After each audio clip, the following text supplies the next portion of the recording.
Good afternoon. Welcome to the FTD University webinar titled Best Practices for Benchmarking. Today you will hear about some best practices for financial benchmarking to help you get on a path to profitability. Learn to identify key metrics and solutions to fixing metrics that are not in line with proper benchmarks. Kyle Brown, owner of Lone Star Bloom, will be leading this informative webinar. Kyle has 5 years of experience within the floral industry. His company consists of 9 retail locations in 5 states, and he manages over 100 employees on a daily basis. With an accomplished background in accounting and a CPA under his belt, Kyle successfully runs his stores from a business perspective by using continuous financial benchmarking to stay on target and ensure a healthy bottom line. In addition to managing his own locations, he regularly consults with other flower shop owners to share his business knowledge and help them increase their profitability. Kyle will break a couple times during the presentation for questions and again at the end. If you have a question, simply type it in the question box on the upper right side of your screen. We will take the questions in the order they are received. Feel free to submit your questions throughout the presentation. So without further ado, I would like to turn the call over to Kyle to begin the webinar. Kyle? All right, thank you, Emily. So today we're going to touch base on best practices for benchmarking. This is simply comparing yourself to your peers and your industry. In order to compare, we all have shops of different sizes, so we'll be using percentage points, which is important to remember. And throughout the presentation, you'll notice that I'm mainly using Excel spreadsheets with an income slab format. It's very important to realize that you don't need your income statements to complete this project. It's more important to proactively manage this. So as you go through, for instance, in my business, we run payroll every 2 weeks. And at the end of that payroll period, we pull up our sales and we compare our payroll, and this is when we evaluate all of our metrics. So don't wait to get your income statement from your accountant. Do this weekly, bi-weekly, set up a schedule, because you need to know when you're out of line before it's too late. So that's just wanted to make a footnote before we started. So the first part, the first topic we'll start off with is revenue. And when I create my financials, I have 4 revenue streams. First, I start with my local store sales. Those are my walk-in customers, my call-in customers, my house accounts, and any order originating within my store. Then we have our incoming wire sales, our outgoing wire sales, which would need to be deducted from our local store sales, and also our delivery revenue. So as you can see below, I've created a sample store based on these 4 revenue streams.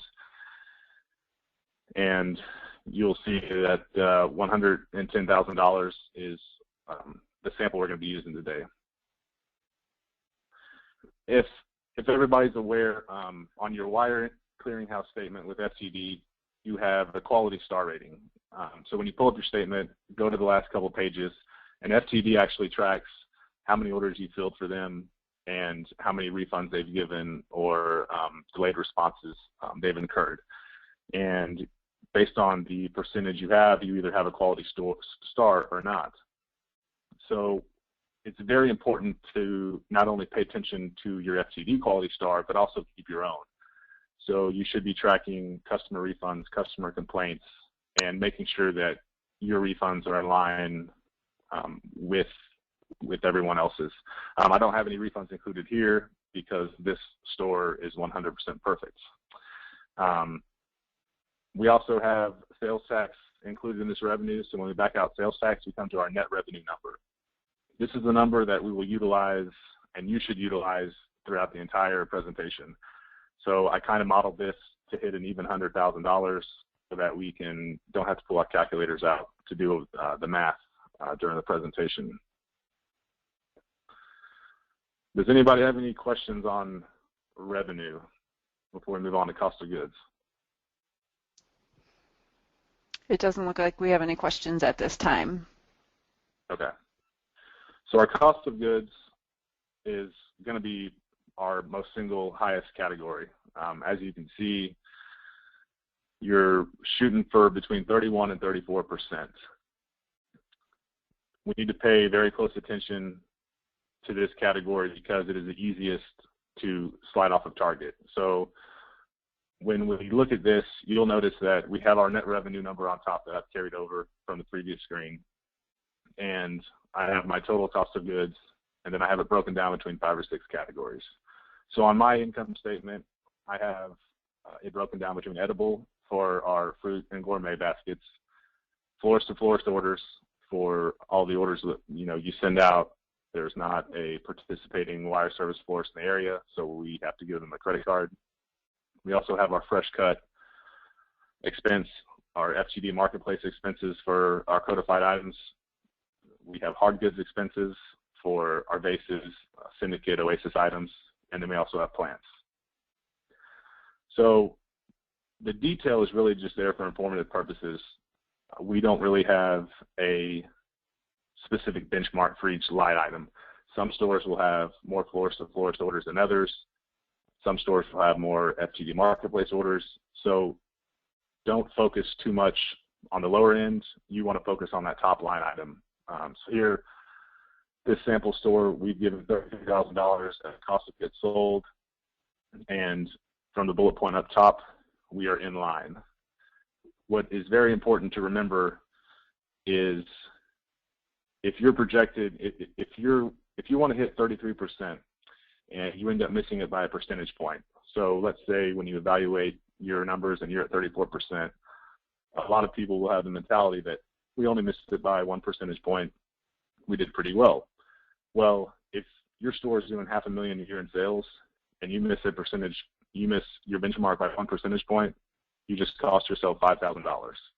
So it's very important to realize what each percentage point is worth to your business. If you have a larger store and you're doing $1 million in sales, now each percentage point is worth $10,000. So know that while we have a range here from 31 to 34%, just know what each percentage point is worth to you. Next, we have our commissions, which I also include as a cost of goods sold. This is pretty self-explanatory. We have our incoming commissions, the 20% we pay to fill orders.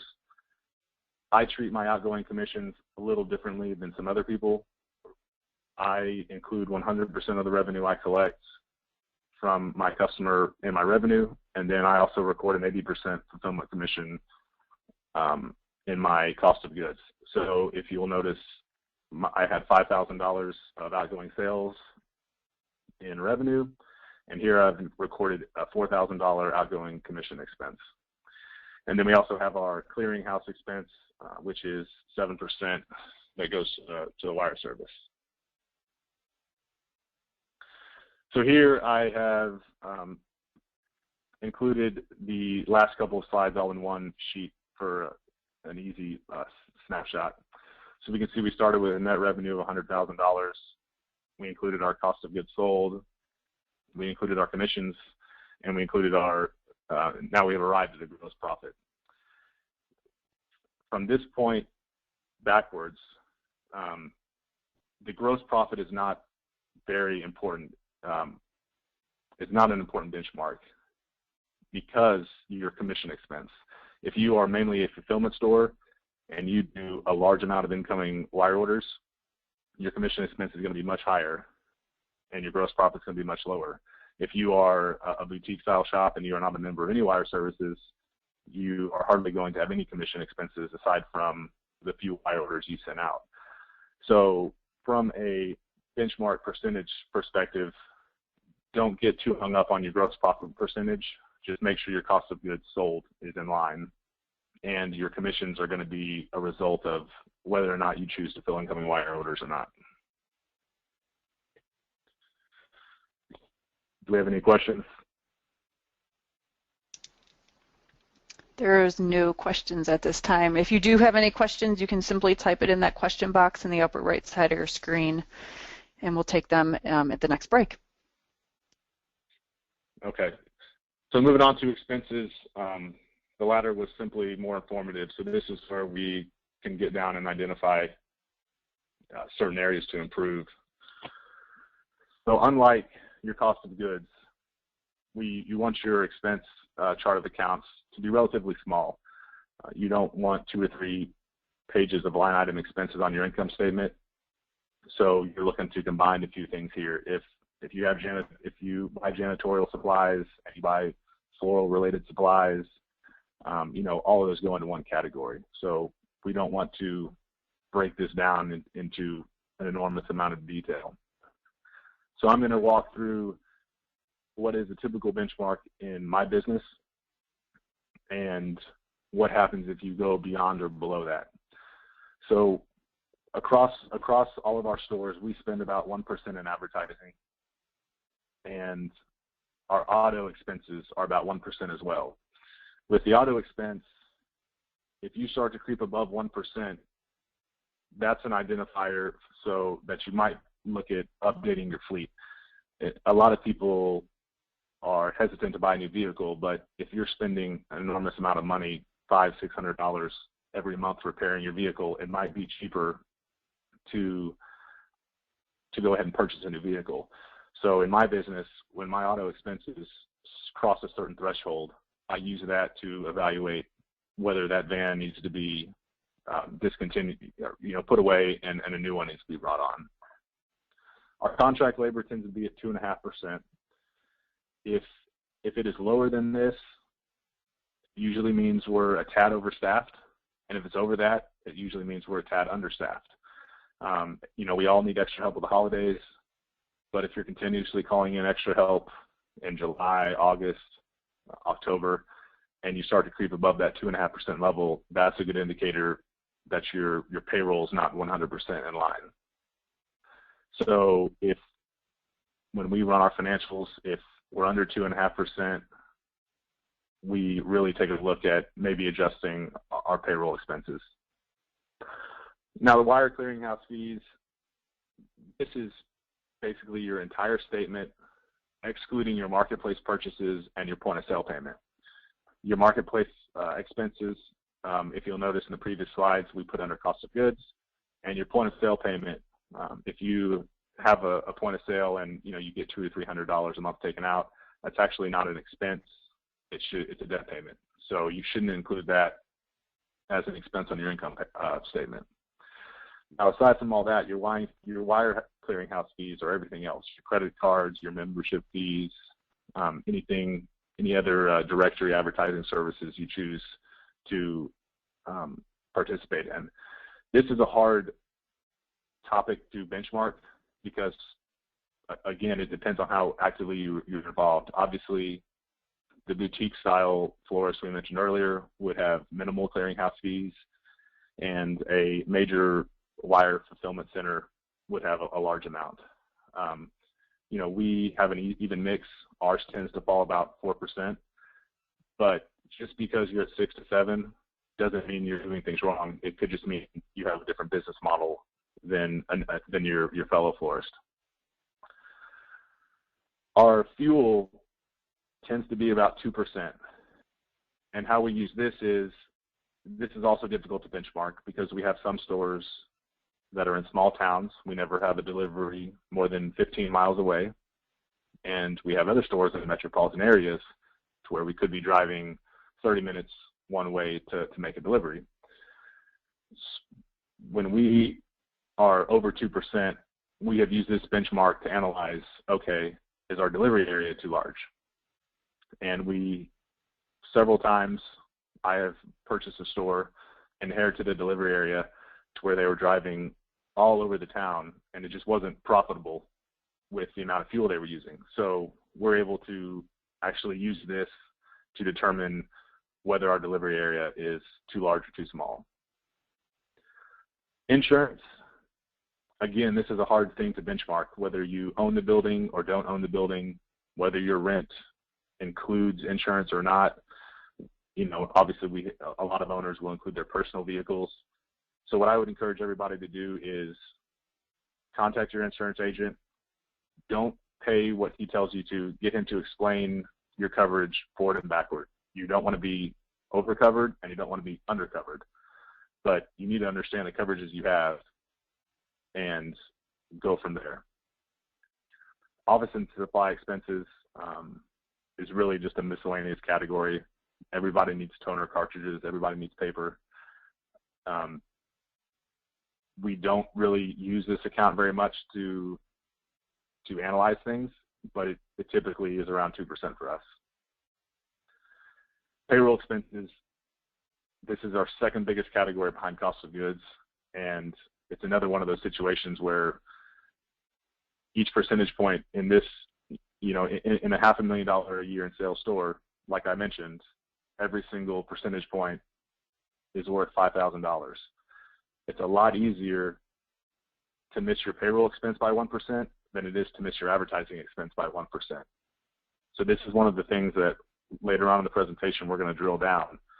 But the bigger the percentage, obviously the more attention it needs. Next, we move on to our rent expense. We like to stay around 5% here.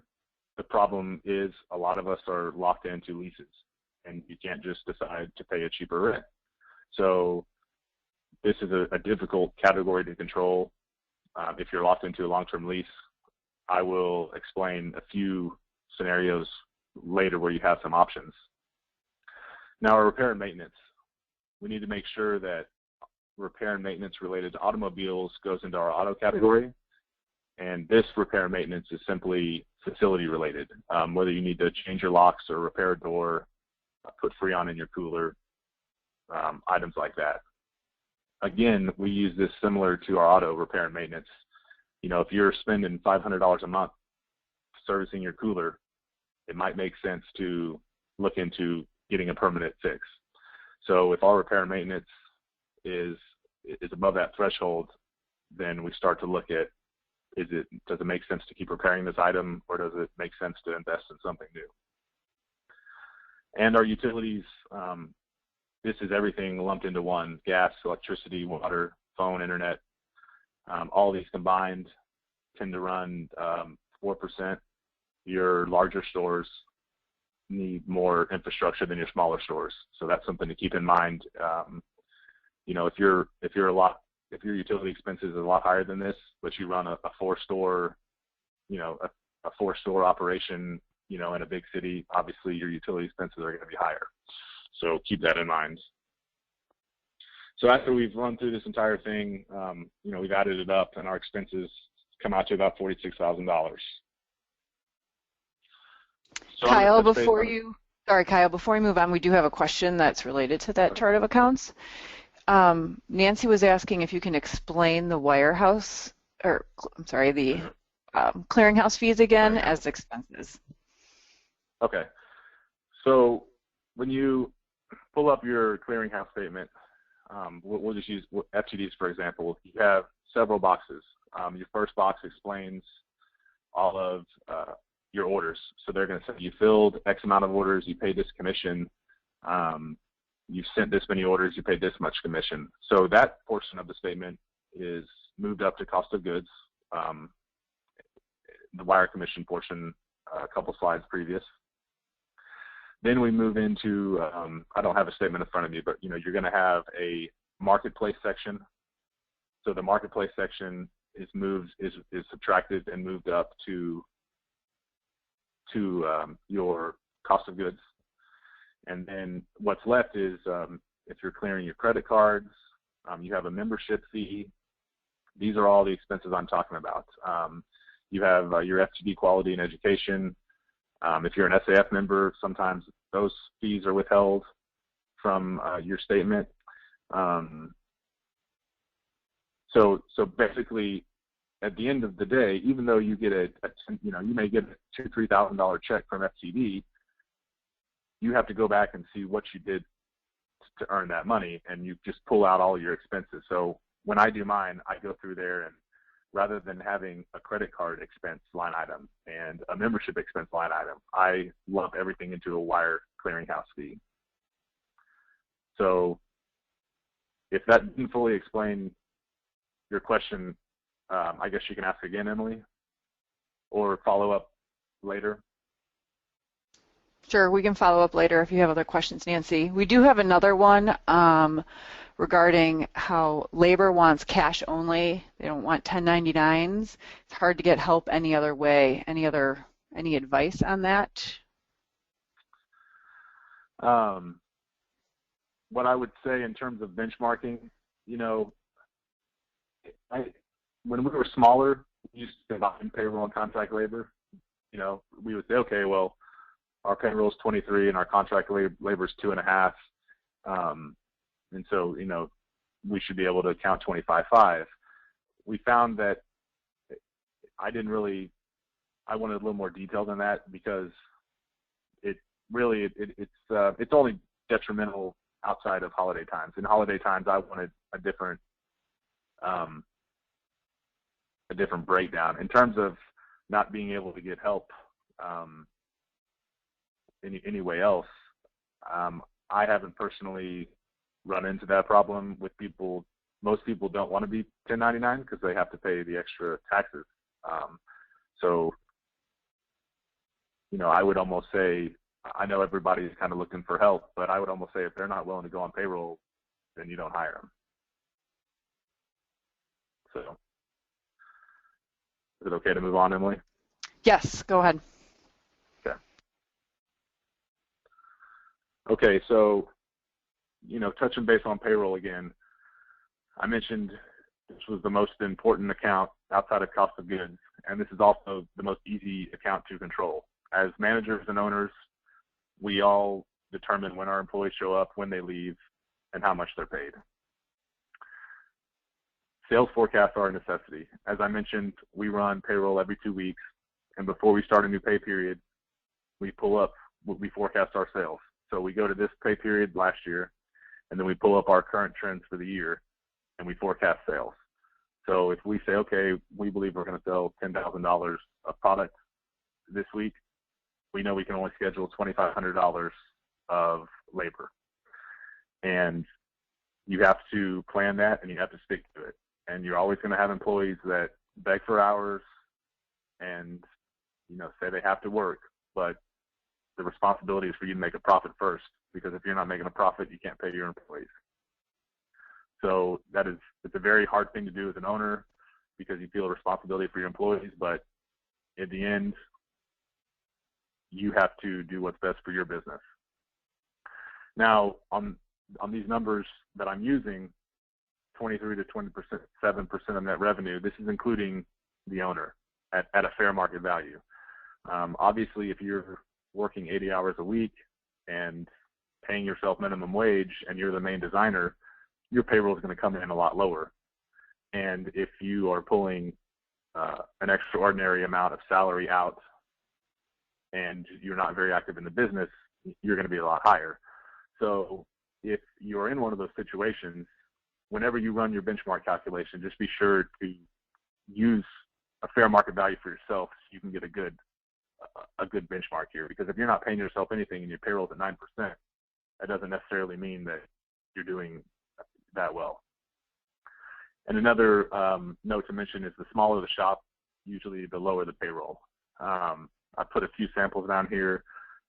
So basically, the idea behind this is that as you get bigger, you have more administration tasks, more management tasks. So you have a little more indirect labor in a larger operation. A couple other line items that we can look at trying to lower. You know, I mentioned most of the time you're locked into a lease term. Well, a landlord, in a perfect world, a landlord wants permanent tenants.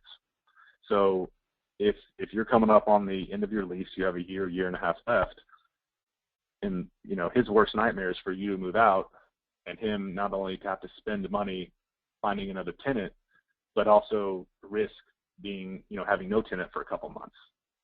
So I have had very good luck using revenue replacement in these situations.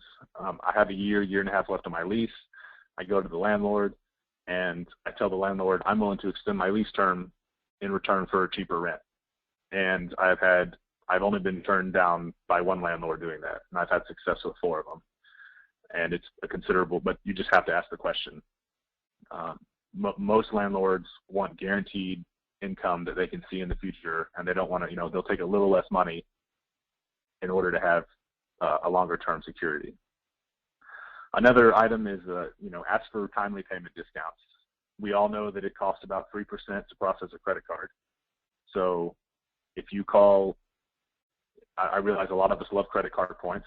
So if you call your local wholesaler and you're paying with a credit card, that's fine, you're getting your percent, but they're paying about 3%.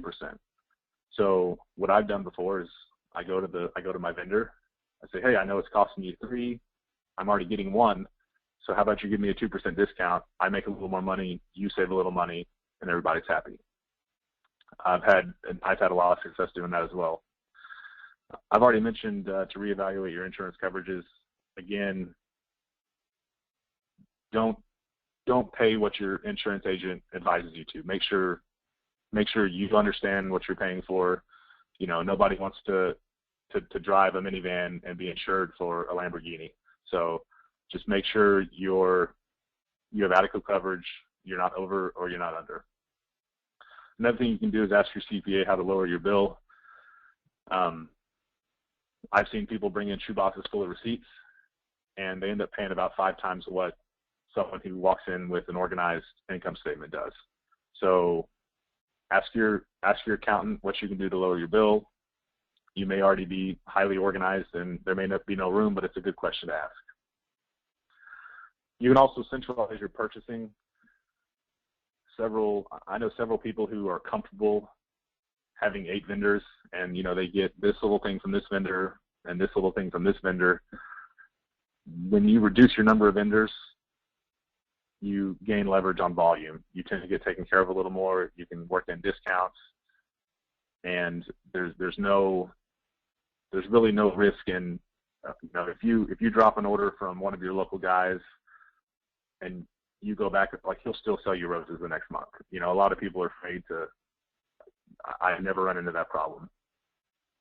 And one more note on here. It's not on the presentation, is your phone bill. If know your phone bill, know how many lines you're paying for.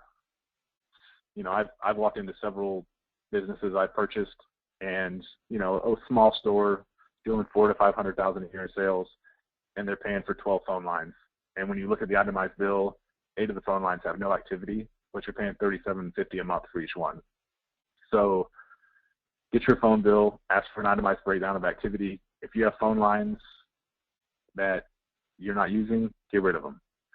And phone company is also another company that you can use as revenue replacement. If you signed a 3-year contract a couple of years ago, you have a year left, they're very good about, you saying, I'd like to reduce my bill, but in terms for reducing my bill, I'll sign another contract. So you can use that on both your lease and your phone bills. Does anybody have any questions? We do have a couple questions. One of them from Robert. He's asking about, they have a minimum delivery of $49.99. When they're one of the only FTD florists in the area, and when they get FTD call-in orders, he's asking if they should pay the delivery driver per order or if they should be paid by the hour, which is better, paying by the hour. I'll touch base. Delivery's next. Okay, all right, and then we'll go to the next one. Is asking about should the WSIB fees, workplace safety, and holiday pay be included in your payroll expenses? I'm guessing that's a state localized expense. Okay. I'm not sure what that acronym stands for, but in my payroll, I include my payroll expenses, my payroll taxes, my payroll processing fees, my workman's comp, everything that it costs you to have an employee is put into there. So I'm pretty sure that's what that acronym has something to do with that. But if that's not it, if you could clarify again what that stands for or what that is. Okay, and the member is from Canada, so it could be something. And that's all the questions that we have for right now. Okay. Now, delivery is a little bit outside the scope of this presentation, but I just want to touch base on it very quickly.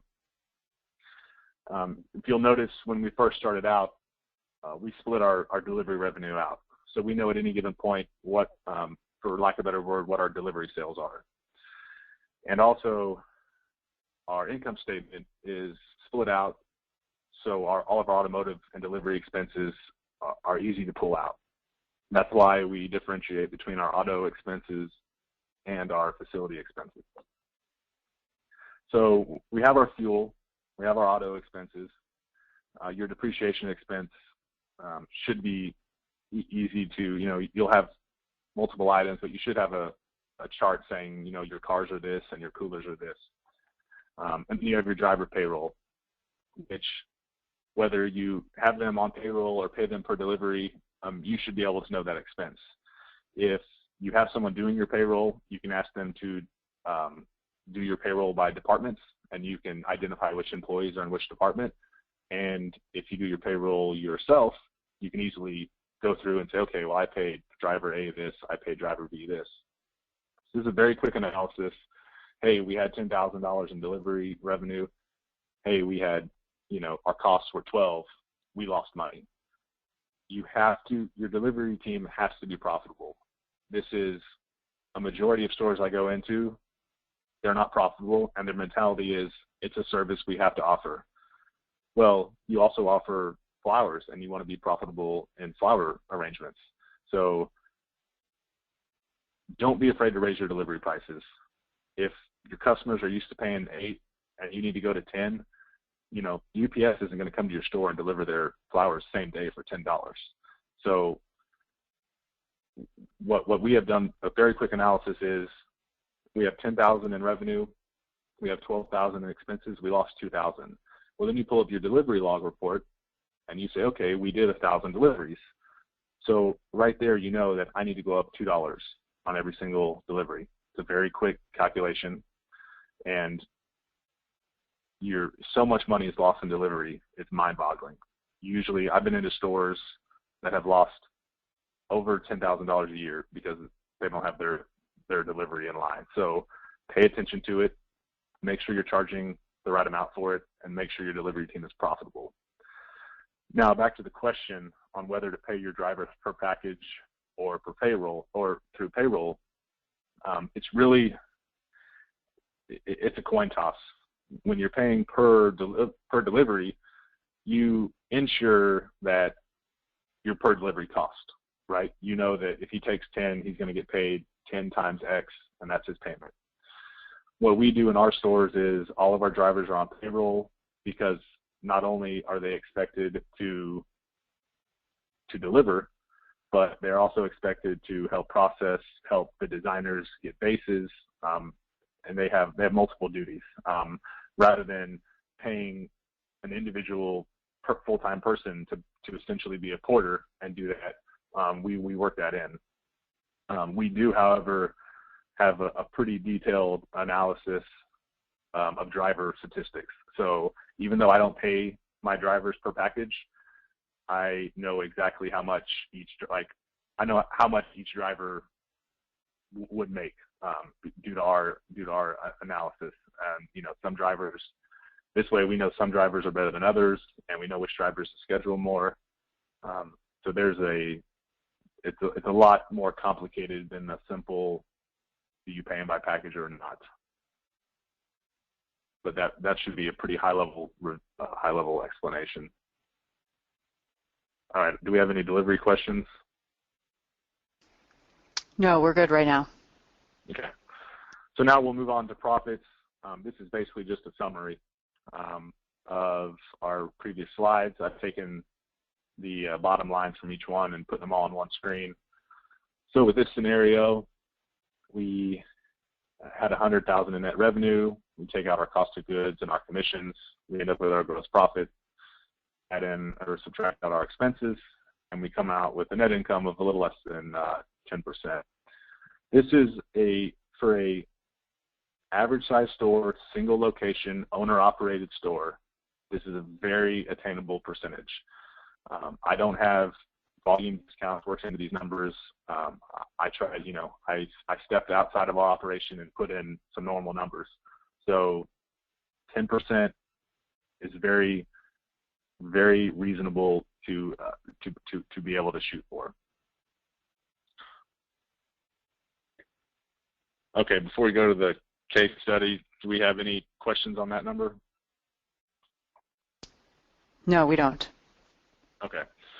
So what I wanted to do for this case study is compare a store before I purchased it and after I purchased it.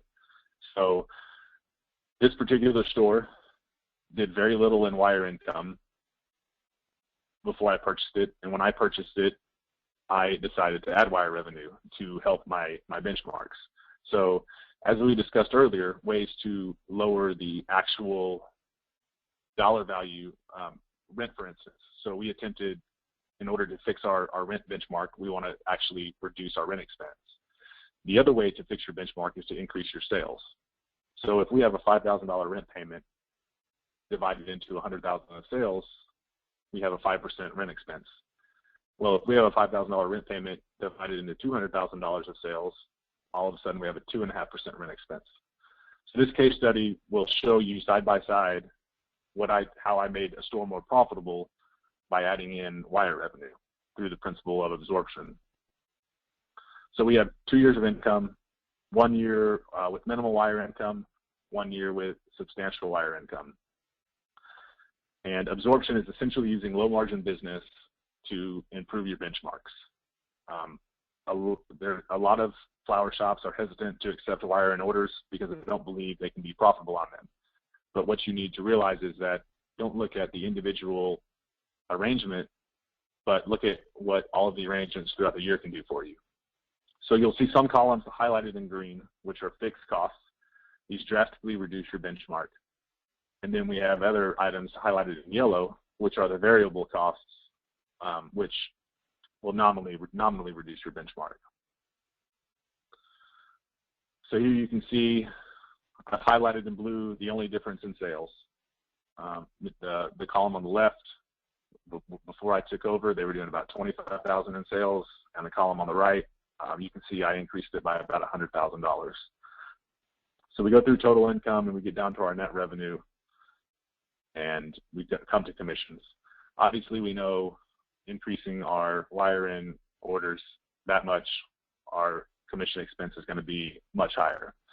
So when I explained earlier, this benchmark is hard to, it's hard to benchmark this because different, so many stores have different revenue mixes. So you can see that our commission expense here is 10.6, to whereas before us it was 6.1. Most people would look at that from a negative standpoint, but just stay with me and work through, and I'll show you how we make it up. Cost of goods sold was our first category. This was the, of the large account that we need to really pay attention to. So you can see in the detail, paid a little more for edibles. Our florist to florist was pretty much the same. Our fresh cuts went up considerably. Codified items went up considerably, and we had hard goods and plant increases as well. So even though we ended up spending another about $25,000, look at what our percentage did. We went from a 32.8% cost of goods to a 31.6% cost of goods. So even though we spent a considerable amount of money, extra money than before, we improved our benchmark by 1.2%, which based on a $500,000 revenue store, we saved about $6,000. Most of that was due to fresh cut. We had less waste, and we were able to buy it in a little more volume and start to estimate our orders better, because with wire orders, you have staple items, and when your customer calls in, they could want peonies one week and daisies the next. So we were able to estimate our buying a little better and start buying in box quantities, which got us cheaper prices. But I think the biggest advantage was the throwaways. We had more orders to dissolve our perishable product into. So that was a big win for us, when we looked at the percentage versus the dollar cost. So you can see our gross profit percentage is actually down, but our dollar amount is up. So now we go into our expenses. Advertising, obviously we didn't have an additional advertising spend with these orders. Our auto expenses went up a little bit, stayed on track. We delivered quite a few more orders, so we ran through more oil changes, more brake jobs. Our bank charges, obviously the cost of a checking account doesn't depend on wire orders. Our contract labor increased by dollar-wise, but you can see we're still way under our 2.5% benchmark. We needed additional help during the holidays due to the increased volume. Our depreciation stayed the same. Well, you don't have to have any extra equipment in order to process extra flowers, so we actually were able to improve our benchmark there by 0.3 of a point. So then we moved to clearinghouse fees, which is what you would think would really increase. So we went from 28,000 to 32, but we went from 7.6% before to 6.8% now, because really the only increase you're going to see in your wire clearinghouse statement is going to be your transaction fee. That's really the only, aside from commissions, obviously, that's your only fee linked to volume. So we were able to go from 7.6% to 6.8%, which equals about a $4,000 savings. Our fuel was also a pretty big win. We noticed that with the store being point A and customers delivery being point B, when we brought on wire deliveries, a lot of the times these orders, the wire deliveries were right in line with our customer deliveries. So even though we made more routes and went out more, we weren't really going out of the way. So our wire orders allowed us to decrease our cost per delivery. Our insurance coverage was the same. Office and supply expenses went up. Used a lot more paper, toner, items of that nature. Our next big win was payroll. So we spent about $20,000 more in payroll, but we went from 25.6 to 24.4%. This was mainly due to the utilization of our employees. You have to have an employee at the store when you're open, whether they're making flowers or not. So normally the afternoons would be dead. They get all their work done in the morning and answer the phone, do more administrative tasks in the afternoon. But bringing in all of the wire income kept them busier longer. And so, again, we ended up spending more dollars, but we were able to utilize our employees more effective.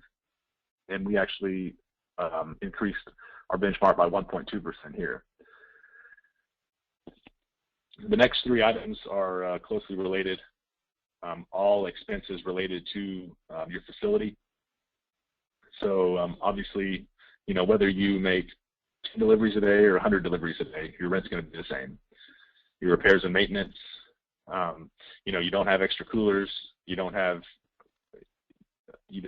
any other variable expenses related to your facility repair, and your utilities. We didn't keep people there past closing hours to do this. Nothing was done to stretch out longer working hours, so our utilities remained unaffected.